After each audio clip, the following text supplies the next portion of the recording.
What's up everyone? So we're going to be doing a vanilla tutorial today. A lot of you have asked for that and I'm delivering, what can I say?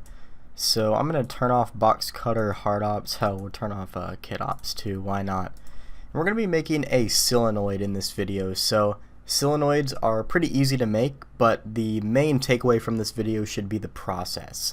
So yeah, let's just hop right into it. Now, we could do this completely non-destructively. That seems like the cliche thing to do. I honestly, starting with a cylinder is more than fine to me. So yeah, we're just gonna kind of just arbitrarily start making this thing. We'll add in a cylinder with 32. Actually, we'll crank that up to about 64 so it's a bit smoother. And let's also rotate this 90 degrees over the x-axis. Oh, and by the way, I've been messing with this this Blender theme here. If we go to preferences and then themes, I was using Blender light, deep gray, one of these, I don't know. I've been messing with different themes and I actually really like this one, so that's why it might look a little bit different. Anyways, we're going to shade this smooth and then turn on some auto smoothing here. And let's also go ahead and bevel this, or chamfer rather, a single segment bevel this front face here. So next, let's run a cutout here in the left of the cylinder. So maybe we can just add in a cube, scale this down and move it over. Some of you might be saying, oh, you're copying Master Xeon, Jerry's videos. Or to be fair though, he uses box cutter and hard ops in those videos. And this is vanilla, so it's kind of different. But I would definitely be lying if I said I didn't watch a ton of his cylinoid videos. When I was learning the add-on workflow, they were just easy things to mess with and learn add-ons. But this is vanilla, so it's not really the same thing. Anyways, cube in the side, let's shift click the cylinder, control minus on the numpad, like that. Looks pretty decent. Now, if you're a complete beginner, then of course you're going to need to turn on the Bool tool add-on. Just type in BOOL, tick on the Bool tool add-on, super important. Then basically you can go in here, select the cube, shift click the cylinder, control numpad minus to add in a cut here. So yeah, it's a pretty simple operation. Now I know some of you are a little bit more advanced with hard surface, so just bear with me if I try to explain things at a more basic level. I'm trying to actually help out those that are also complete beginners as well. So yeah, what you can actually do with Boolean cuts like this is if you want to get a different design in your cutout, you can actually go to your main cutter object, tab into edge mode for example, and if I wanted to bevel these edges, I could just go in and control B to bevel them. I could make a more rounded fillet type of thing, you know, really whatever you want. So there's a lot of versatility when it comes to Booleans, but just to keep things nice and decent looking, I'm just going to do a single segment chamfer. We could always adjust that later if we want. So now we kind of have this effect going on. So that looks decent. Now what I also like to do with the cutters, because we're going to have a lot of Boolean cuts in our workflow, is I like to go up here to the cutters collection, right click, new collection, and just call this new one something like cutters.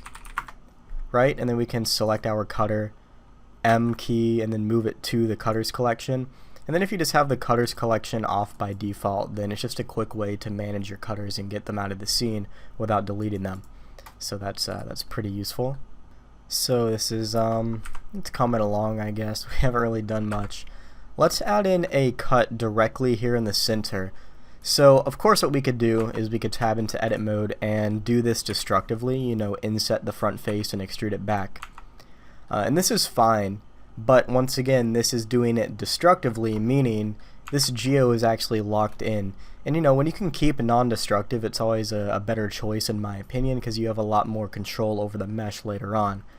So what I'm actually going to do instead of doing it that way is I'm going to go into the front and we'll just add in another cylinder. So Shift A, add in a cylinder, 64 verts. Same thing whenever you add in a new cutter, shade it smooth and turn on auto smooth off the bat. A lot quicker that way. Then we can just rotate this 90 degrees over the x-axis, and then I don't know, wherever we want to scale it. Maybe we could scale it to about here. Pull it out. And let's just see how far in this cylinder is going to go. Maybe we'll make it deeper than this cut here. Shift click the cylinder and then control numpad minus to get this effect here. Now actually, we ended up getting rid of our nice little chamfer, didn't we? That's no fun. Let's actually pull this back a bit. Maybe to about here. That looks okay. Now, what if we wanted only a certain area of this to be Booleaned out? So, you know, maybe this area to this area is Booleaned, but the rest of the inside is still the same width as this. It still extends out to this point. So, two different ways you could do that, actually. The first one is by actually taking your cutter here, and right now it has a bounding box. That's just how the bool tool works. If this bothers you, you can actually go into viewport display and change this to wire if you want to see it that way instead. I just prefer the bounding box personally. So the first way you could do this is by, let me go to the modifiers panel, is by simply adding in a solidify modifier. So actually in this case it might be better to go to wire so you can see.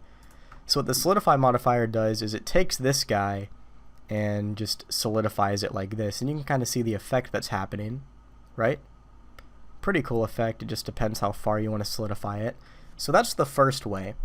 The second way is by actually going to the cutter itself, go into wireframe with the Z key, insetting the back face, and then extruding that out. So basically what we're doing is we're taking the cutter and removing parts of the cutter, which in turn brings back part of the cylinoid, if that makes sense. So if I were to isolate this cutter here, you can see that all this is doing is it's removing part of the cylinder, which in turn brings back part of the area we're booleaning from. So if you're a beginner, then I understand this might make a little bit of sense, but mostly is confusing. I was the same exact way. I would just suggest following along and gathering the intuition more so than trying to understand everything off the bat. It's a learning process, right? So as long as it makes some sense as to what's happening, that's all you really need. It'll come with time, I promise you. So yeah, those are the two ways you could do that effect. I don't really know which one I prefer in this case. I guess it doesn't matter too much, but what I am going to do is inset this a little bit less and just do it the cutter way. It just all depends on what you're going for, really. So we'll move this to the cutters collection, and now already our cylinoid is looking pretty cool. So next, let's add in some little notches or something here on the left hand side. So we'll add in a cube, and most of the times when working with these cylinoids, you don't need too much besides like cylinders and cubes, which makes things nice and easy for us when we're working. So I'll scale this a bit on the x-axis and then pull it out this way. Maybe scale it a bit on the Y. Looks decent. And then let's go ahead and shift click the cylinder, control minus, and let's say I want to get another notch on the bottom here. So if this thing is, if you're sure it's going to be perfectly symmetrical, what you could do is you could simply mirror it across the origin point. But I'm not sure I'm going to actually end up making this thing perfectly symmetrical, so if that's the case, what I would do is mirror it over an empty object instead. Actually, you know what, let's just make this a simple solution. The easiest way to do this would be to add a mirror modifier. Choose, where it says mirror object, you can choose which object you want to mirror over. So we're going to choose the cylinoid. So click on this little picker tool, choose the cylinoid, and you're going to see that it's mirroring over the wrong axis. Now we want to mirror over the Z axis here. So we're going to change it to Z, and you're going to see it's still mirroring over the wrong axis. And that's because our mirror object is the cylinder, but the cylinder currently has a rotation of 90 degrees that is not applied. So if this ever happens, really simple, you just press Control A and you can apply the rotation. If for whatever reason you don't want your rotation to be applied, you can simply just swap the axis here and change it to Y instead. Usually you don't have to think too much about the intricacies. You can just mess with the axes and see what actually works for you. You can just choose Y, or like I said, just apply the rotation here. It doesn't matter. Cool, so we're making pretty decent progress here, I'd say. Let's move this to the cutters collection with the M key. I like that. And if you wanted to get a little bit more stylish with this, you could even go into edit mode and perhaps bevel these guys. Now you're going to see the bevels are not uniform either, so to make sure it's beveling in a nice uniform fashion, all we need to do is go into object mode, Control A, apply the scale. So now you're going to see that the scale isn't biased anymore, it's completely uniform. So now whenever we bevel, it'll bevel nicely like this. So maybe we'll pull the bevel to about there, move this to the cutters collection. Now if your edges still look a bit rounded and jaggedy, all you need to do is make sure, we already smoothed the cylinder, we need to make sure our cutter is also shaded smooth. So right click, shade smooth, and that'll fix the problem. So I'm happy with how this looks, and like I mentioned before, you can do some pretty cool tricks with the solidify modifier. So if I selected these cutters and used a solidify, we could get an even more interesting type of effect here by simply adjusting the solidification distance. I'm not going to actually do that, I just thought I'd mention it because you can get some pretty cool results that way. Anyways, now what we can do is just continue on with this piece basically. You just got to kind of think of what type of effect you're going for. So next thing I think I'm going to do is press Control Numpad 3. We'll go to the left hand side view here. You're going to see we have some shading errors. The stretching is kind of, if we go to matte cap, I'm not sure how well you can see it with YouTube's compression, but right about here we have a stretching issue where it's kind of stretched across the cylinoid. If we go into matte cap, you can definitely see it. See that? And that's because we don't have any constraining geometry. It stretches all the way over here. As a matter of fact, if we go into viewport display for wireframe, you can see that's only happening because we have an n-gon here. We have 1, 2, 3, 4, 5, 6 vertices for this single face, which is definitely going to cause shading issues. So what you can actually do is simply just add in a proximity loop close to this edge. So you can just hover your cursor over there, go into edit mode, and it looks like right around here should be okay.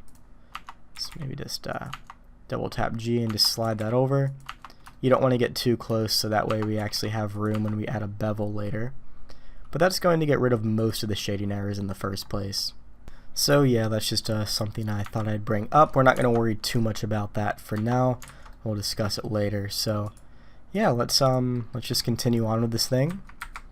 Next, what we could do is recall the cutters collection by just clicking on this eyeball here, and if we select this cutter, the first one we made, what I think I'm going to do is actually select this back face, and I'm going to inset it with the I key and then extrude back a little bit more just to kind of have an extra cool looking design there. You can kind of see with cutters you can do all sorts of cool tricks with it.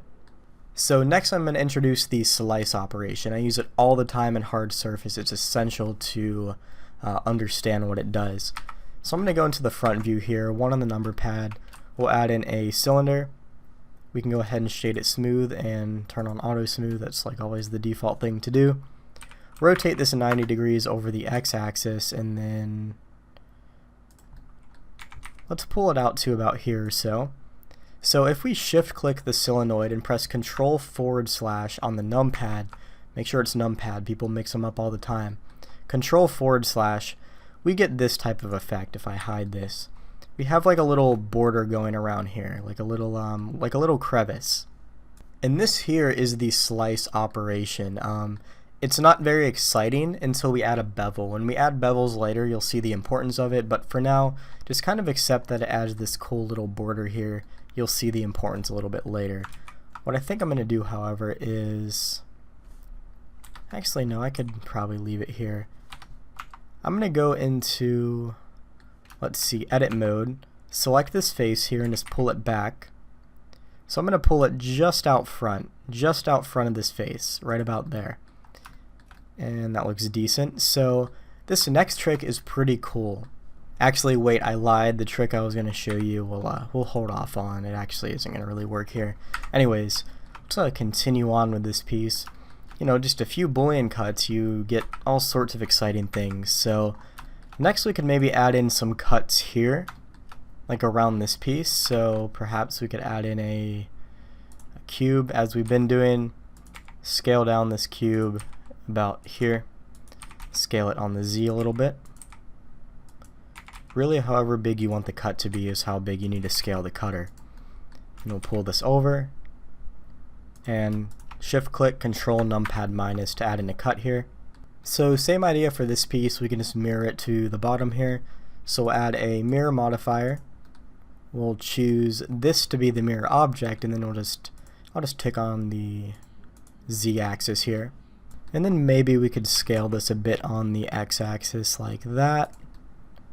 Looks pretty good, and then move that to the cutters collection. So yeah, looks pretty decent. Now maybe we could add in some circular cuts here in these corners. I'm choosing these corners just to kind of show a little bit more of the tool set here in Blender. So I'm going to add in a cylinder. We're going to scale this down. Now it's easy enough to, you know, position this cylinder like right on this flat plane, right? That's easy enough. But if you want to get it onto a slant, you either need to rotate the cylinder to the same angle as the slant, or a much easier way is to go up here to the snap menu, go to face, and then choose align rotation to target. Tick that on.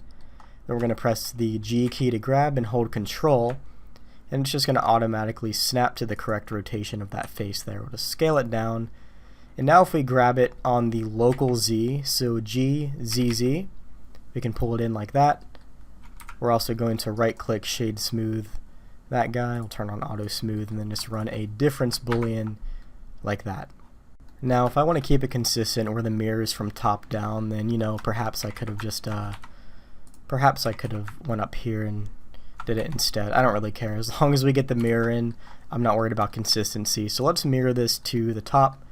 We'll add a mirror modifier, choose this as the mirror point on the z-axis, and now we have another cut up there. So let's move this guy to the cutters collection, and now what I think we could do is run a big difference Boolean all the way in the middle here. And also you're going to see, since we extended this, I actually forgot, I kind of need to move this loop cut here over a bit.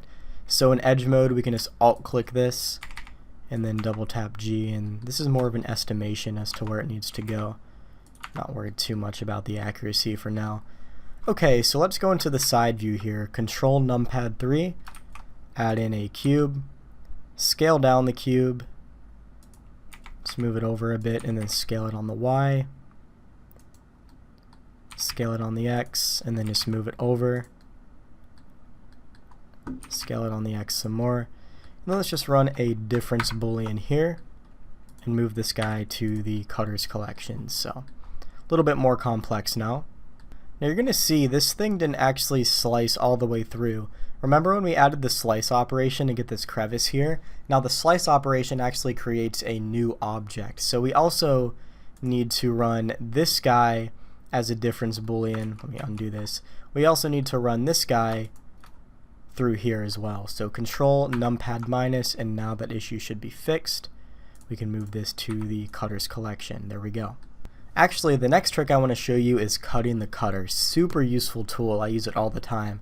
So I'm going to turn on the cutters collection here, and it looks like this is the one I want to cut from. So all these other ones are kind of in the way, so we can just go in here and disable those so they're not in the way. So this is the piece I actually want to cut through. So you'll see what it does in a second, but for now I'm going to go into the top view here, Z to go into wireframe. Let's add in a few cylinders here, maybe drop them down to around 32 vertices. We don't need like a crazy high amount. Let's drop a cylinder here, a cylinder over in the corner, and then a cylinder up here in the front. So now if we take a look at these, we kind of have these cylinders all inside the mesh, as you can see. So we'll go ahead and shade those smooth and then turn on auto smooth, I guess, for each of them.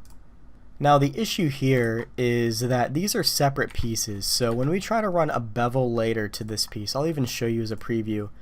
If we try to go in here and run a bevel modifier later, we'll discuss the bevel modifier in a bit. Just for now, take my word for it.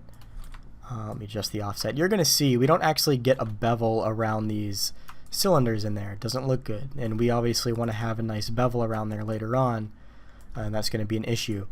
So instead of having these as just separate pieces floating around, we can use these to cut through the cutter here. So if we select all three of these cylinders, shift click the cutter object here and press Control minus, what this is actually doing is it's removing portions from this original cutter, the one that's moving around right now, and it's removing areas from this cutter, which in turn brings back the areas from the piece we're cutting from. Once again, it might be a little bit confusing, so I'll just kind of demonstrate it to give you a little bit more intuition. So if I apply all the booleans here on the cutter and isolate the view, let me just isolate it and tab into face mode. We can also change this to textured. So as you can see, this cutter now actually has 3 holes in it. So whenever we run a difference boolean through a piece, these holes won't be accounted for. There's no area to remove here. This is just kind of air. So that's exactly what's happening on the main piece here, is there's not anything to cut from in that area. So in turn, this part of the mesh from the original cylinder stays there. So yeah, anyways, we can just move all these guys here to the cutters collection. Just select all of them, get rid of them. We don't want them anymore. I mean, we do want them in case we want to make changes, but we don't want them to be viewed in the scene. So we'll just move those to the cutters collection, turn off the collection, and we're good to go. So this cylinder, or these cylinders rather, are actually part of this main mesh here. They're all joined together nicely, and you'll see that if I add a bevel modifier, we actually have a bevel coming through here. So yeah, hopefully that makes sense there. Next what I'm going to do is go into the front view. Let's add in some extra designs here on this sliced piece. So I'm actually going to use this sliced piece to my advantage. Now, if I tab into edit mode on this piece, it actually shows the original cylinder because we haven't yet applied the slice modifiers here, which are basically just booleans in combination with unions. You don't need to worry about how they work. But yeah, what I'm actually going to do, instead of applying all these and going destructive, I'm just going to duplicate this piece right here. So that way we still have that other one as backup. And I'm just going to apply all the booleans in here. So now we have this piece, which is separate now. You can see if I go into edit mode, we have access to all the geometry. So that's good. I'm actually going to press / on the numpad to isolate it. And I'm going to work with this real quick. So I'm going to go into face mode. We're going to select this front face here and press I to inset. Now the geometry over here is going to go crazy. Doesn't matter at all, and you'll see why in a second. Just ignore it. I'm only worried about this area roughly around here. And then I'm going to go ahead and press Control B to bevel this. Once again, it's going to go crazy. Don't worry about it. You'll see why. So I'm going to bevel to about here. Something like that.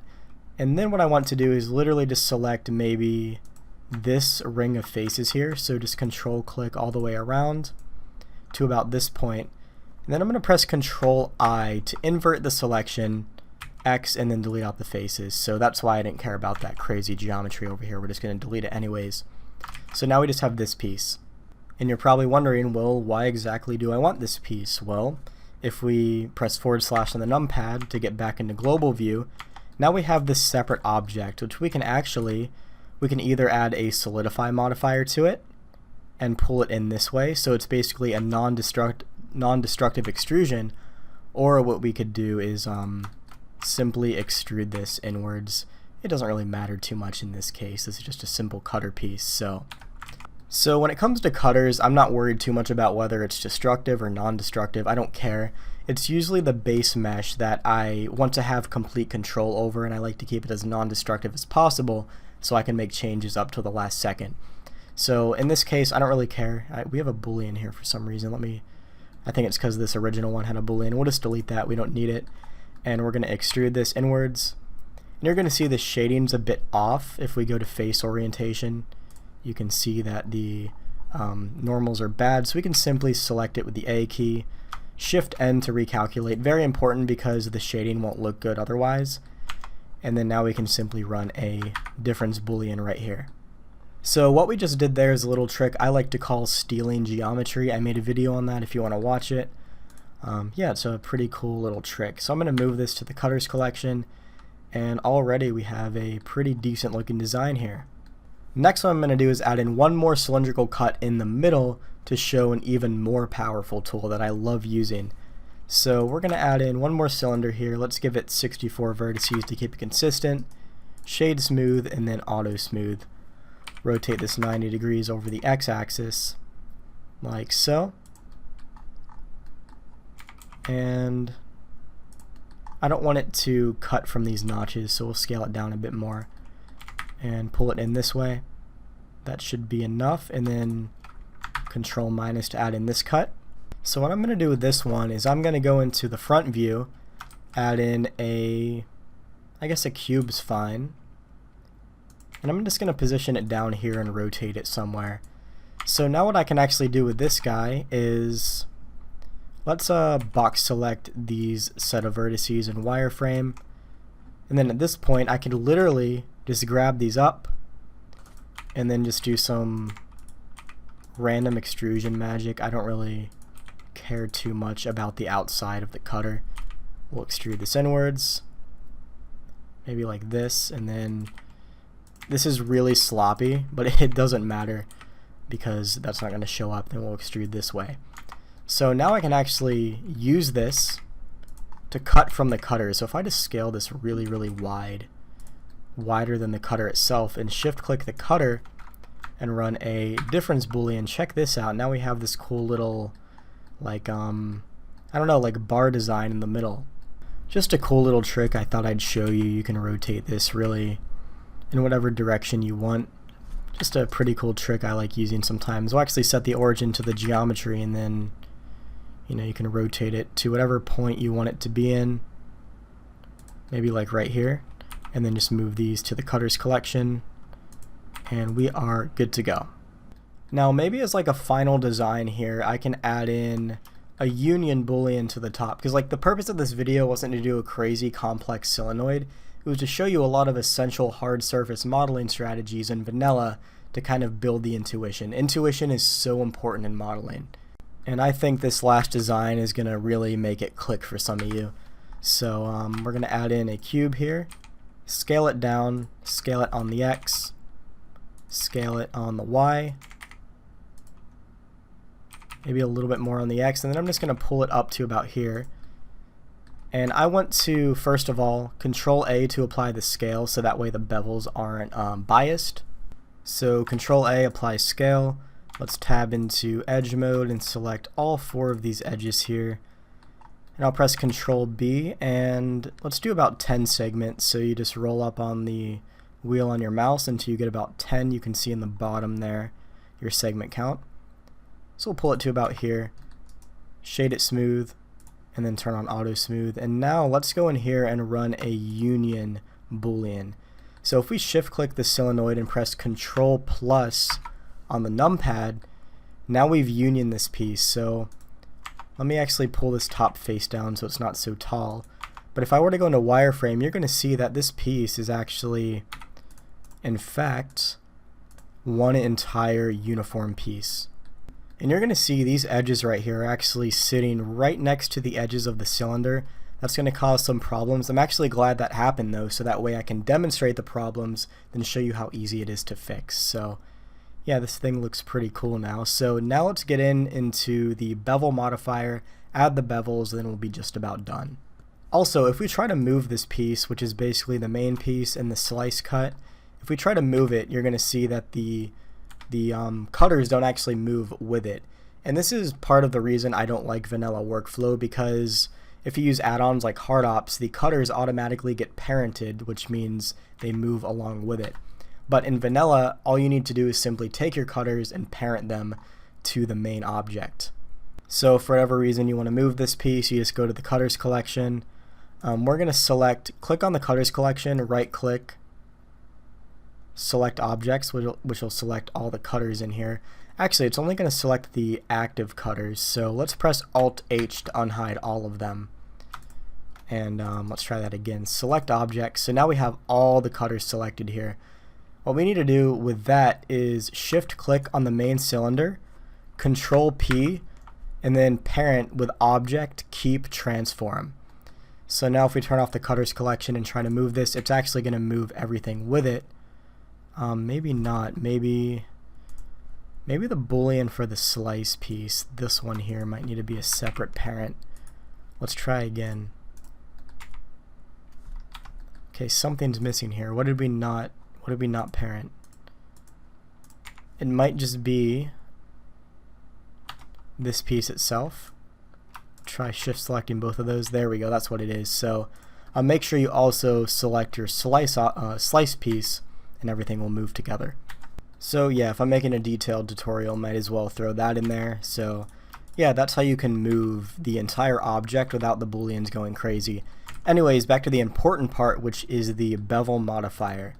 And here, we need to add a bevel to it. Right now, all these booleans are in here. If I drag this out, we have a lot of boolean operations. Now, I actually want to collapse the stack here. If you don't have this menu, you simply go to Edit Preferences. Under Add-on, just search for Modifier Tools. If you just type in Modifier, that'll come in. And then you should have access to all 4 of these buttons here. Just click on Toggle Stack, and it'll just clean it up a bit more. And then finally, in the last part of the stack, I want to add in a bevel. So you're going to see it actually bevels every single edge, which is no good. We want to bevel based off of the angles of the edges. So all we need to do for that is change the limit method over to angle. So now it's going to separate the bevels and only bevel the areas that are in this threshold of 30 degrees, which in a cylinoid is actually every edge here basically. So now you're going to see these edges are the ones that should be beveled, but we can't see anything, and that's because clamp overlap is kicking in. And what clamp overlap does is it prevents any overshooting vertices that come, because when you start beveling, the vertices can actually overlap with each other. I don't really use clamp overlap ever unless I'm diagnosing problems, so I'm going to turn that off. Change the segment count to about 3 so it's more rounded. And now all we have to do is decrease the offset. Just hold shift and decrease it, and just give it a very, very slight offset there. You're going to see this piece is actually going crazy right now. My guess is this is stemming from the slice here. So what I'm actually going to do, if I can find the correct boolean, whatever cylinder this was for the slice, this one's called cylinder 001. So I'm actually going to go to this piece and find the boolean that represents cylinder 001. It was one of these, cylinder 002. So right here, I'm going to actually apply this boolean. And if the apply option is grayed out, you just go here to the object data panel and click on this number and it'll fix the problem. So we're going to apply that boolean. So now I think if I bevel this, it'll actually fix. There we go. And if you're a beginner and don't really know why that was occurring off the top of your head, that's completely fine. I just knew it right off the bat because I've been doing this for years now, so I just kind of know common problems and how to fix them. But the best learning you're going to get is from problems like that, so you can go in there and diagnose the issues on your own. The best learning comes from finding your own solutions. So now you're going to see we have a pretty nice looking bevel around all these harsh edges here. If we turn it off and on, it just looks way better. It actually reflects the light. Those rounded corners in real life actually reflect light, which is why we use bevels in hard surface. It simulates the real world lighting reflections. So this is an issue over here. Let's not worry about it right now. You're going to see it still looks a little bit flat, like we have these stepping issues. Let's tick on HardNormals, and that'll actually smooth it out for us so it looks a little bit nicer. So this whole thing looks pretty decent now. We need to take a look and look for any crazy shading errors, kind of like this. So I'm going to actually go to a reflective matte cap. This will help highlight any shading errors more so. So this one's stretching all the way across because we don't have any proximity loops terminating the shading right here. So I need to move this loop back. So we'll just do a bit of guesswork here, just do it the lazy man's way. So I guess right about here should be okay. We can check in wireframe. So now you can see the shading can only be up to this point. So it's only going to stretch up to this point because this loop right here is actually holding back the shading from moving over here. It's like a wall basically. So when it comes to hard surface and polygon modeling softwares, it usually comes down to not making the shading perfect, but actually constraining the shading errors. Now you could use a normal transfer here. I made a video on that. The video before this was on normal transfers if you want to watch that. Same idea applies here, but really this is more than fine. The shading is pretty much isolated. You're going to see in the corners of the bevel here, it looks really pinched. It looks bad. So I would always recommend, I wish this was a default setting, but in the bevel modifier, change your outer miter type to an arc. That'll actually round it and make it look nicer. So yeah, that looks a lot better.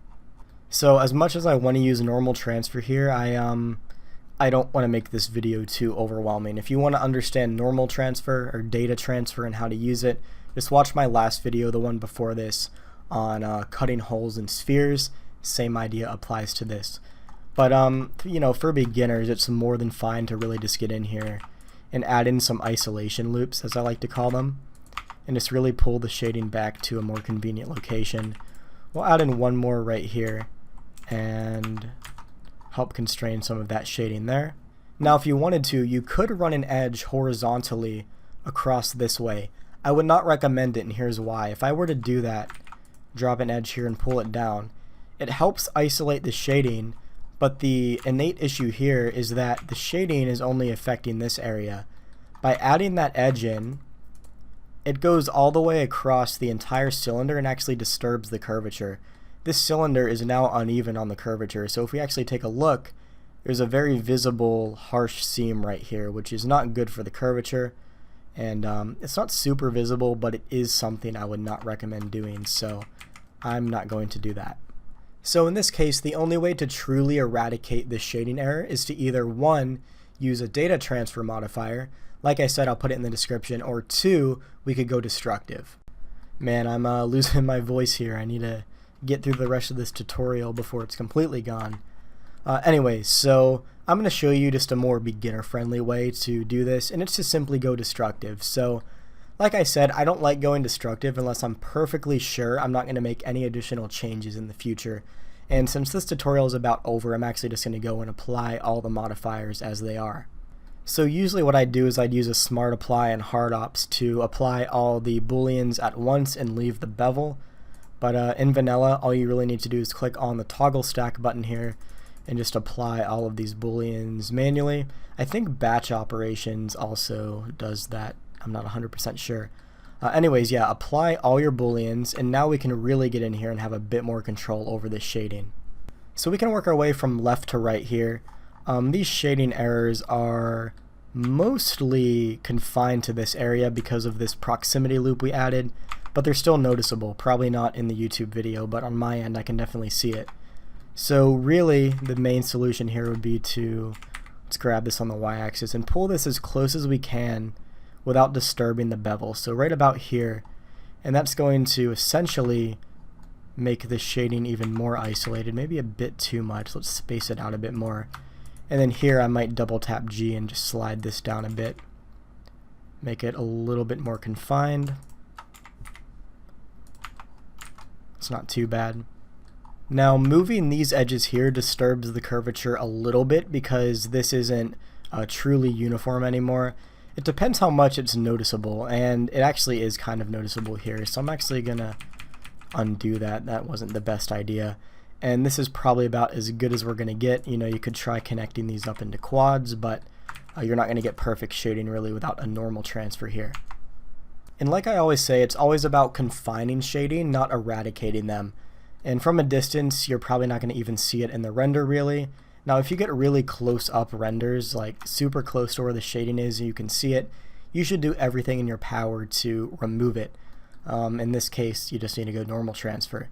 But it's not really that noticeable from a distance, so I'm not too worried about it. You know, you should work smartly and not overwhelm yourself with unnecessary adjustments if you can avoid it. This one right here is pretty stretched. Let's try joining up these two verts. You can see that kind of helps relax the shading a bit more. It kind of pulls it to this point, but it's a lot more confined than it was stretching over here. So I'm not going to actually do that to that point. Looks good. For this one, same idea. Let's try joining that in. That one, ooh, that didn't look very good, did it? That's too much of a stretch for my liking, so I'm going to leave it there. Now, even from a distance, this shading error right here is way too obvious, and I'm very meticulous when it comes to shading. I think if you can see shading errors, you need to get rid of them. It's not good practice to just leave shading errors in your mesh. I don't think that shows mastery of the subject. I think it teaches you how to run away from your problems, really. So avoid very obvious shading errors. Like these ones here you can't see. Okay. This one here is way too obvious, so we need to fix this one somehow. And I actually think I have a good solution, and it's to run one more vertical loop, basically straight down this way. But since we already went destructive, we don't have the luxury to just cut straight down through here. So we're going to have to work with some of the geo we have here already. So Let's put this one on pause real quick. We'll get back to it very shortly. But up here we really need to fix. This is crazy. We have a bunch of shading artifacts and that's no good. So first things first, we need to deal with this. We need to start merging some of these verts together. So I'm going to turn off the bevel modifier. You're going to see these verts are all really close to each other. Let's turn on auto merge. And what I'm going to do is just merge all these close verts together. Help get rid of it. Now these guys, we'll double tap G, slide those up. Okay, that looks good. Slide this one. You know, just fix what you can. These are just, any near miss vertices are never good, so I just like sliding them and getting them out of the way. Okay, slide these up. And same for these, slide these in. And just a few more left to clean up. And this should help constrain the shading, make it a little bit nicer. Okay, there we go. So now this thing is actually accurately fused to this edge. Now maybe what I should do is run a loop cut with Control R through here. Help balance this one a bit. Let's select them, J to join them, and then slide them. Same for this side. Select them both, J to join them, and then slide them in. That'll help it a little bit. There we go. If we turn the bevel back on though, I think this is still going to overlap a bit, maybe. We can go into wireframe and look. Okay, it actually isn't. So I was worried this bevel was going to overlap this edge. Now it would if the offset was higher. Or maybe not, I don't know. But either way, it's not overlapping, so the shading's fine. So that did a pretty good job. Let's turn off wireframe and inspect the shading real quick, see how it looks. A little bit too stretched around here, we'll fix that. So I'm going to run another loop cut with Control R to about here, and then join these vertices with the J key. And all we really need to do now is just kind of pull these in, and this is just going to push all the shading back so it's not really noticeable at all. So we'll just slide all these guys back. Now I guess a little bit more geo through here would have helped out a bit more, but I mean, look at that. I can't see anything anymore, so I mean, who cares? Pull this in. If it really bothers you, you could add in another loop here, I suppose, and join this up and just, you know, assist it even more. I just think it's kind of overkill. And this isn't hurting the curvature at all because it's going straight through the curvature. The only important part of the curvature are these edges here, these ones, not the ones going through it. That doesn't affect the curvature at all, so we're good there. Look at that, shading's much better, a lot more isolated. Maybe we could join in there, pull that in. You know what, this one here is just causing issues. I'm gonna hold Alt and click this one, Control X. Actually, you know what, I'll just undo everything. This loop's just causing too much of a problem that it's not worth dealing with. Let's just slide this one over, and yeah, this is more than enough in my opinion. This looks good. A little bit of an error right here, not super noticeable, not terrible. What we could do here to help hold it though is add in a loop, go into edge mode, and then select this edge and Control X to dissolve it out. And then if we just go in here and join this up, that should help retain the shading a bit. We could slide it. There we go, that looks good. I can't really see. Yeah, this is barely noticeable right here. Most of it's pushed into the corner here, so I'm not worried about it. Like I stated earlier, more geo off the bat going in this direction would have probably been the best solution here. But, you know, I can get away with this. This is alright. Maybe join this up. Looks pretty good. I also try to go for somewhat elegant topology. Like what we just had before was just, it looked terrible. So I just kind of joined it into some more practical locations to help it look cleaner. So yeah, look at this from a distance. It looks pretty good. Now, can you notice this? Not really, no. Like I said, if it's not noticeable, don't stress about it. Okay, so we need to do the same thing to the other side, but no one has time for that. So all we really need to do to put it to the other side is go into top view. We'll select everything with the A key, F3 and search for Symmetrize. So SYMM and then mesh Symmetrize. And we're going to symmetrize across, let's try, it's going to be x-axis. Let's see which one it is though. It's going to either be negative or positive first. I guess it doesn't matter really.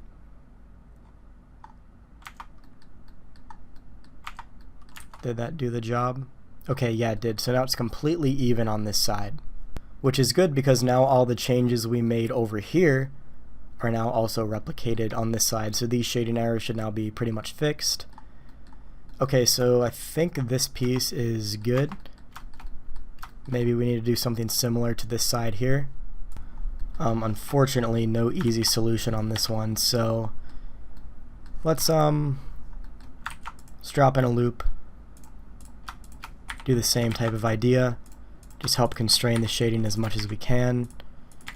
Pull this up and around. Maybe add in another loop through here and another loop through here. We don't want to pass it through that area. It's going to be a bad idea. Join that with the J key and then just, you know, help push some of the shading in. Join these guys up. Just push all the shading in. Get rid of it. It's not going to look good. Maybe fill that in or not. I don't know. It looks better. Okay, also, you can see this right here. It looks like a shading error, but it's not. It's actually the shadow. If you have shadow turned on, shadow can be the most misleading thing ever. If we turn that off, you can see that's actually just the shadow causing weird issues. So most of this looks good. Shading's still a little bit so-so. This I'm not a super big fan of around this area. Let's fill this in. Much better. Looks good. So this triangle right here is causing some unwanted shading. The reason the shading is really distorting around this area here is simply because the curvature has kind of been disturbed a little bit, which in this case it's so isolated it's probably fine, but you really need to get in here and try to find a even more of a constraint for the shading really, and maybe joining this into a quad might help, which it does. So you can see really any shading error we have are kind of pushed back into this area. This, see if we push that back, it's just going to bring us back to the triangle from before, which in my opinion it just wasn't looking that good. So we could probably get away with this, to be honest. It's not super noticeable. This area is okay as well. There is going to be a little bit of stretching simply because this curvature is disturbed, so let's just pull this back a little bit, and you just have to figure out, is this one worth it, or would you rather have this shading error here? Yeah, it's just really all trial and error for this type of thing, and if you're a beginner, it's an eye you develop over time, and you know, the more I do hard surface, the more different variations I'm discovering myself. For right here, these are simple enough, so just to keep things consistent, I'm actually going to turn off the bevel, join these guys up and slide them. You know, I can make some easy quads here. Dissolve these edges with Control X, join these up, and then slide upwards like this, and then maybe do one more here. I mean, this isn't hurting the curvature even in the slightest, so you know, if you can like completely eradicate the shading errors, like why not do it? You know, it's like right here, the shading's pretty much perfect in this area now. The only area it's kind of iffy is right here. You can see it. So let's knock the rest of this out before my voice is completely gone. We did pretty good here. I mean, the topology in this area isn't the best, but it's not terrible either. It'll work. What I probably should have done before I went destructive, meaning I applied the modifiers, is kind of planned beforehand and added in some additional constraining loops just to help hold this. We got away with it manually, which is fine, but you know, if the shading's gone, then it's gone. It's just this isn't as clean as I would necessarily like it to be, but I think we can get away with it. Anyways, this right here, this is on a curved surface, a big n-gon. I don't really see many shading errors, but right here, it's a planar surface, and if we have hardened normals on a planar surface, no matter how bad the topology is on a flat surface, it doesn't disrupt the shading at all. So what I'm going to do to actually make this area as perfect as I can is I'm just going to go into the side view, and I'm just going to knock the rest of these off with a knife. So K and then C to keep it straight. Click and press enter. We'll do the same with these here, just keep cutting with the knife tool. So now we're just turning these guys into quads basically, which shouldn't really disrupt the shading. Pull this one down. Okay, so that's better. And it's going to terminate and turn this flat surface into an n-gon, but it's flat, doesn't really matter. And you can always scale it on the z-axis to 0 if it's, you know, slightly curved. This one's completely flat though. This right here is an issue. Let's slide that up a little bit. There we go. So that looks good. This still has a pretty bad shading error, however. This one is just pretty harsh. It's this is a common type of shading error you're going to run into on curved surfaces where the corners terminate into an n-gon. One of the most popular reasons you're going to get shading errors. And really, without weighted normal, this is just hard to constrain. Like, you could try different connection points and seeing how they look. That didn't work too well. You could try something like this, which kind of translates the shading errors over to this one. You know, this is a hard one to deal with without normal transfer, unfortunately. So yeah, this is just one of the clear limitations of poly modeling software. Tons of pros, tons of benefits to it, but you know, a CAD software, this is where CAD might shine a little bit more in terms of shading and visual acuity, really. So, you know, it's not terrible. We could probably just slide this one up and call it a day and get something that's a little bit easier to the eye to look at than this one. You can see that one's just harsh and this one's a little bit better. You know, not the best, but something we can definitely get away with. Maybe join that up there to give it a little bit more relaxation there. So yeah, I can, for a distance, I think I can deal with this. It's not terrible. Okay, so now what we need to do is, first of all, I'm going to symmetrize the other side. Notice how I flipped this piece to the other side as well. When we symmetrized, it did that the last time. So, you know, when you run symmetry, be careful because it'll basically take the geo from one side, put it on the other. So if you don't want that, you don't want to run symmetry. So we're going to go up here, tab into edit mode, of course, F3, run Symmetrize. Again, you can see that did a very nice symmetry here. Maybe pull this one in to make it a little bit more even. So if we take a look at the top, see if there's any really bad shading errors going on. If it's not showing on the right side, it's not going to show on the left because it's symmetrized. So we'll go down, and I don't really see anything crazy. Maybe a little bit here. Let's zoom in. So yeah, you can see the reason the shading's kind of warped here is because this curvature gets disturbed. If we go in edit mode, you can see this continues, and then the curvature kind of moves up this way and isn't in a continuous fashion anymore. So, I mean, you could join these up, see if it helps at all. Might help push it up a little bit more. So, you know, if something like that works, but I don't think it's a huge issue really. What we're really concerned about is how this looks once we add on a metallic material to it. But one final thing I would like to do is also symmetrize this down on this way, so that way it's like it's a completely symmetrical in all four quadrants type of cylinoid. So I'm going to go into edit mode here. F3 will run Symmetrize. This time it's going to be on the z-axis, so it's either going to be one or the other. In this case it's positive z to negative z. So all the shading on the bottom should be identical to what we have on the top. So now we kind of have this. And the last thing we need to do is bevel this interior slice, which is actually really easy. All we need to do is select the one here with the bevel, shift click on this one on the slice without the bevel, and if you have the copy attributes add-on enabled, just type in copy in the add-ons menu, turn it on.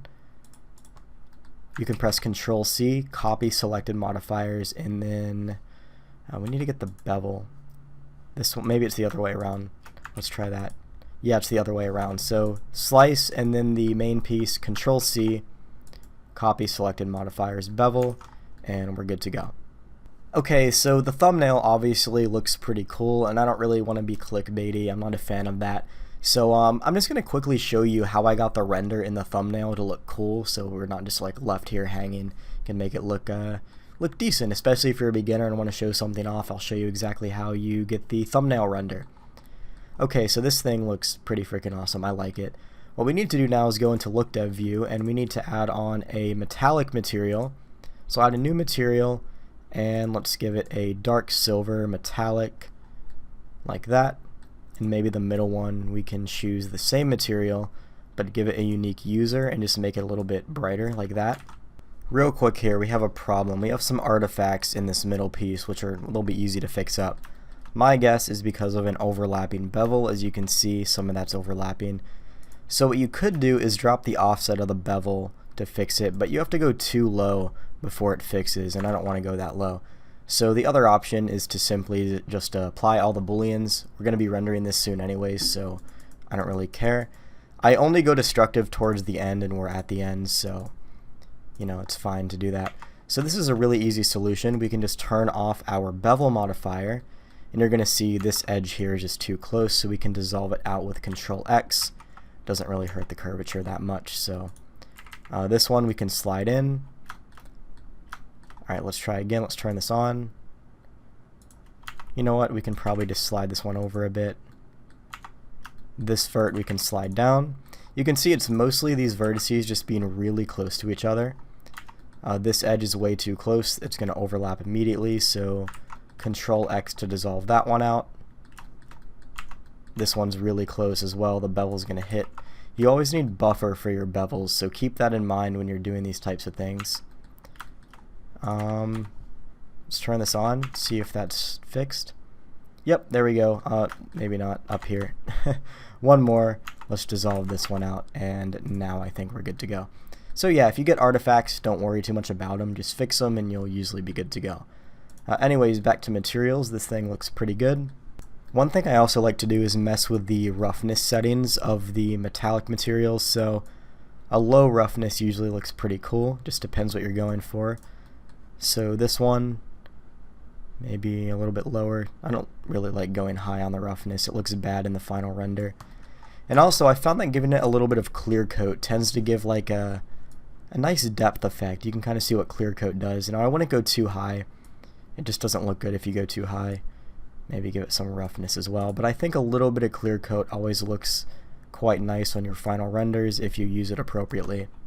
Now, I'm not going to actually use it in this tutorial, but I always advocate for it. Decal machine. If you want to have a really cool looking render, decal machine is just simply the way to go. You can really get in here and you don't have to do any additional modeling. You literally just go in, you drop in some decals, you know, really whatever you want. You don't have to do any modeling at all. It's just super powerful, and you just get in here, you just add in some decals and just make this thing look cool. And you know, the more decals you add, the cooler this thing looks. But I just thought I'd showcase this. If you guys are beginners and do have some money to spare, it's not my add-on. I'm not asking for your money, but decal machine is a good investment. I use it all the time.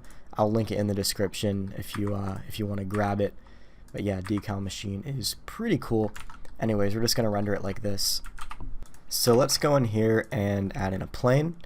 The rendering is actually a pretty easy process once you get seasoned with it. It takes a little bit to get used to and wrap your head around at first, but hopefully this video tutorial will help out a bit with that. So yeah, add in a plane, make sure it's sitting right on the bottom of the cylinoid, make it, you know, fairly large. Maybe that's a bit too big. Something like that, and then we'll add a new material to it. I'm just call it floor so we know. I always like to make the floor a nice dark metallic material and drop the roughness a little bit, just enough to capture a slight hint of a reflection of the cylinoid and also give it a bit of clear coat. Why not? Now we're just going to go into Cycles rendering engine. If you're not in Cycles, change to Cycles, easy enough. Cycles is just the way to go if you want visually appealing renders.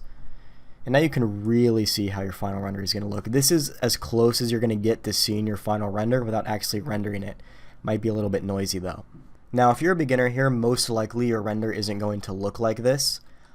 If you've seen my other videos, you know I absolutely support using overcast HDRIs. Most likely right now your render probably looks like this. Or if it's brighter, maybe like this. Terrible idea. Because this isn't representative of the real world. This lighting is just a stagnant light. It's not realistic at all. What you want is a naturally occurring light based off of a real world photo that accurately illuminates your model. And I suggest overcast HDRIs for this. So something that you'd see on like a sunny day with lots of clouds in the sky. Very static, neutral light. So HDRI Haven has a ton of these great overcast HDRIs. I'll link this one in the description. It's completely free to grab. I use it in all my scenes. You can see it's a cloudy day, bright out, a very neutral and static environment. This is some of the best lighting you can get for your scenes. And if you don't yet have this, I know I've mentioned it in other tutorials, but I like to make sure everyone has access to the same information. I'd get an 8K or a 16K if your scene can handle it. 4K is fine, really. It's just I think 8K is a little bit higher quality. Anyways, yeah, download that, and then what you do is you simply, in this World tab, you go here to Color, click on the dot, click on Environment Texture, then you just open that HDRI, which I already have loaded in here. So yeah, now your cylinoid is going to look a little bit better in terms of lighting. Now I do have transparency turned on under film. You know, it's up to you if you want to use that. If you're trying to figure out where to put the lighting, then I would turn it off. If you already want it where it is, you can turn it on. But I do want, the light comes from this direction. I want the light to hit it over here on this side somewhere. So I'm just going to pull out the node editor or the shader editor, whatever. Go to World, and then with this vector mapping node with the node wrangler, you just press Control T to add that in. Anyways, you can just rotate this HDRI until the lighting hits it from the direction you want. So in this case, somewhere in this direction is okay. So at this point, all we need to do is add in a camera and render this thing out. So I'm going to press Shift A and then add in a camera. Now if you press 0 on the number pad, it'll zoom in. Right now the camera is in a weird location, so we're just going to go to View, Align Active Camera to View. I'm just going to move this over a bit. We want it to be mostly on the right because when we add in some cool text, we want the text to have some room over here. So at this point, I'm just going to turn on transparency under film. Maybe move this down. So at this point, all we need is a backdrop here to make sure the transparency is, you know, it's not just nothingness back here, right? So to do that, we'll just go into top view. We'll add in a plane, a single plane, rotate it 90 degrees over the X and then 45 around the Z. We'll just put it back here somewhere. It doesn't have to be super big, just enough to fit in the camera, kind of like this. Plus, if you make it too big, then you're going to end up blocking the lighting, so just use what you need. And then for the background, we could maybe make this a different color. Now, every single material in the real world reflects light differently. Keep that in mind when you're rendering. Mess with different materials, mess with metallic materials, dielectric materials, different colors. See what makes your render look the best. I'm kind of rushing this, you know, I could sit here for an hour and get the perfectly best result. But I mean, is it worth it? You know, get something that looks good, but don't spend a crazy amount of time getting like the tiniest difference in your lighting. It's an easy way to make yourself go crazy, in my opinion. So yeah, I'd recommend, you know, spending a bit of time on these backdrops and lighting setups, but you know, don't stress too much about it. Just make it look good. So, I mean, I think this looks good. And then finally, I'm just going to go into edit mode and press Control Shift B on this vertex and just give it a nice rounded corner. Looks a little bit cleaner. And then maybe what I'll do is give this backdrop, I don't know, a little bit of roughness to it. Increase that. And we are looking pretty good. So now we're ready to render, and of course we're using cycles. I'm using GPU to render 200 samples. I should really just do a video discussing all the rendering settings you need, because in every tutorial I'm showcasing these, but that's okay. Under light paths, literally just copy these settings, they should be fine. Clamping, you can just leave that how it is, I suppose. What else?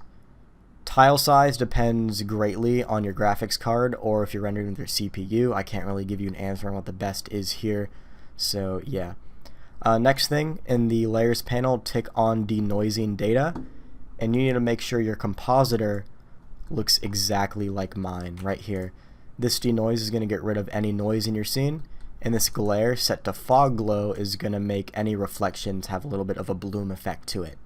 And yeah, both of these nodes here can be found in the filter panel, both the denoise and the glare. I trust that most of you can pause and copy this with relatively minimal issues. But anyways, after you're done doing that, just make sure your resolution is set accordingly. I'm using 2560 by 1440, and then all you have to do is press F12 and wait for this thing to render. So yeah, here's the raw render here. Looks pretty good. Now I want to quickly show you how you can make this thing look even better with just a few settings in Photoshop. I always post-process in Photoshop. Makes things look 10 times better and is crucial for a good portfolio. So here we are in Photoshop. This shouldn't be too long at all, maybe like 5 minutes or so. I'm going to press Ctrl J to duplicate the layer so that way we have something to compare it to. So at this point we just select the copied layer. We go to Filter and then Camera Raw Filter, and let me zoom out a bit. Okay, so I think the exposure needs bumped a little bit, so we'll just turn up the exposure until you don't want to go too high or it'll kind of look washed out. So maybe like 0.35 is okay. Maybe drop the highlights just a bit and knock the shadows up just a bit. And then what we can do is actually make this thing look a lot clearer by painting over some clarity. So I'm actually going to boost, make sure you go into the paintbrush tool here. I'm going to boost up the shadows and then turn up the clarity something around 30. And then really all you have to do is just kind of paint around this thing. Now I'm actually just going to increase the size so I can knock this out pretty quickly. And you can see that the before and after is just crazy good. This one looks a lot clearer and a lot sharper now, which is one of the main reasons I love Photoshop for post-processing. Now, you could use just about any image manipulation software like Affinity Photo, whatever you want. I just prefer Photoshop, so that looks good. We're going to click on, and what we could do real quick just to make this thing a little bit more aesthetically pleasing is we could increase the exposure to something like 0.1 and then make the size of the brush smaller and then just paint something really subtle, like a subtle bloom effect around the cylinoid. You can kind of see the difference, the before and after. It's just makes it pop a little bit more. Next we could maybe mess with some of the curves a little bit. Let's use this guy and maybe pull out some of these levels here. I don't know, something very minor. And then usually what I like to do for color balancing and color grading, I have this add-on called Infinite Color. You literally just tick on light and it just auto generates a cool looking render. So I usually just click through this until I get something that looks pretty decent. It really just depends on the mood you're going for with these types of scenes. It's very subjective. There's not a right or wrong when it comes to the color grading. It's what looks good to you most of the time. See, something like this has a nice little bit of tone to it, but it also looks you know, it looks calm and pleasing to the eye. If we take a look here, you can see the difference. This is the before and this is the after, and we did all this in like 2 minutes. It's just a crazy difference. So at this point all we need to do is add in some text. I'm just going to click on the text symbol, go up here, and you could just download sci-fi fonts wherever. I'm using Oasis, one of my favorites, and I'm just going to call this cylinoid because that's what it is. And find a good spot for this. Maybe make this a darker color for the text like this. Really whatever you want. And then I think it just depends where you want this thing to be placed. You want to make sure it makes sense. Like down here the eye gets drawn to it, and we want it to look balanced based off of where this is placed and where the cylinoid is. This cylinoid almost looks like it's looking up at this text here, so that's going to be pretty good composition wise. And you know, composition is something I'm constantly improving in, so it's all a process really when it comes to composition, but that looks good.